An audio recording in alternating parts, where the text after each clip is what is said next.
अस्सलामु अलैकुम नाज़रीन, आज मैं आपके लिए फाहिशा औरत और एक नौजवान का अहम वाक़या लेकर आया हूँ।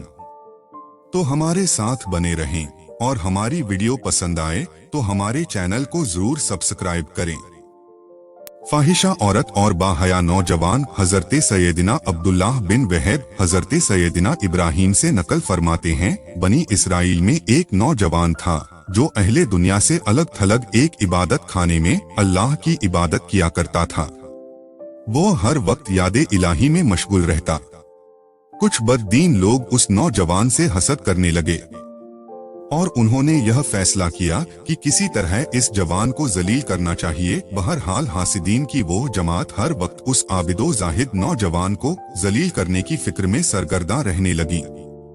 बिल आखिर उनके गंदे जहनों में यह ख्याल आया कि फलां औरत जो बहुत ज्यादा हसीनो जमील और फाहिशा है, उसको लालच देकर इस बात पर राजी किया जाए कि वो इस आबिद नौजवान को अपने फितने में मुब्तला करे। चुनांचे उन बदबख्तों की वो जमात उस फाहिशा औरत के पास आई और कहा, उस नौजवान को अपने फितने में मुब्तला कर दे तो हम तुझे मालामाल कर देंगे।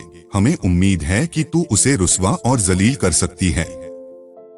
चुनांचे वो फाहिशा औरत इस फेले मजमूम को करने के लिए तैयार हो गई और एक रात उस नौजवान के इबादत खाने की तरफ चली। रात बहुत अंधेरी थी, ऊपर से बारिश शुरू हो गई। औरत ने उस नौजवान को पुकारा, ऐ अल्लाह के बंदे मुझे पनाह दो। नौजवान ने ऊपर से झांका तो देखा कि एक नौजवान औरत दरवाजे पर खड़ी है और अंदर आने की इजाजत मांग रही है। उस नौजवान ने सोचा कि इस वक्त इतनी रात गए किसी गैर महरम औरत को दाखिले की इजाजत देना खतरे से खाली नहीं। चुनांचे वो नौजवान वापस अंदर चला गया और नमाज में मशगूल हो गया। औरत ने दोबारा निदा दी, ऐ अल्लाह के बंदे बाहर बहुत ज्यादा बारिश हो रही है और सर्दी भी बहुत ज्यादा है, खुदारा मुझे एक रात के लिए पनाह दे दो। बार बार वो औरत यही इल्तिजा करती रही। आखिरकार नौजवान ने तरस खाते हुए उसे पनाह दे दी और खुद जिक्रो अजकार में मशगूल हो गया। उस फाहिशा औरत को अब उस नौजवान को जलील करने का मौका मिल गया था और गुनाह की दावत देने लगी। नौजवान ने कहा, अल्लाह की कसम मैं हरगिज यह गुनाह नहीं करूंगा जब तक मैं आजमा न लूं कि अगर मेरा नफ्स गुनाह करे तो क्या वो इस गुनाह के बदले जहन्नम की आग बर्दाश्त कर लेगा। फिर वो नौजवान जलते हुए चिराग की तरफ बढ़ा और उंगली उस पर रख दी, यहाँ तक कि उंगली जल गई।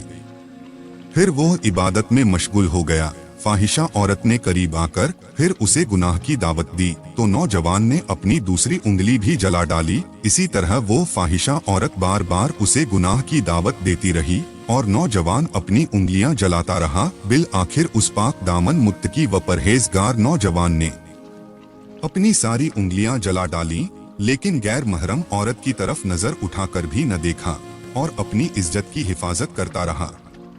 जब उस फाहिशा ने यह सूरते हाल देखी कि इस नौजवान ने एक गुनाह से बचने के लिए अपनी सारी उंगलियां जला डाली हैं, तो उसने एक जोरदार चीख मारी और तड़प तड़प कर मर गई।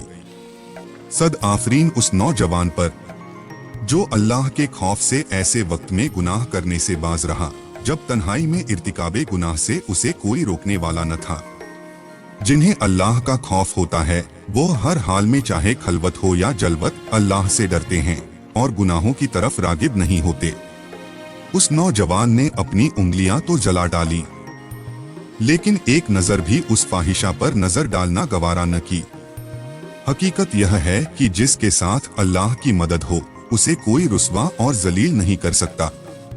जिसे अल्लाह तौफीक अता फरमाता है वो गुनाहों से बचने की राहें निकाल लेता है। हासिदीन ने तो खूब कोशिश की कि किसी तरह उस नौजवान को जलील करें, लेकिन जिसे अल्लाह इज्जत दे उसे कौन जलील कर सकता है। उस कादिर मुतलक के सामने किसी की क्या मजाल। वो जिसे चाहे इज्जत दे, जिसे चाहे जलील करे, वो जिसे बुलंद करना चाहे उसे कोई पस्त नहीं कर सकता। अल्लाह की उन पर रहमत हो और उनके सदके हमारी मगफिरत हो, आमीन।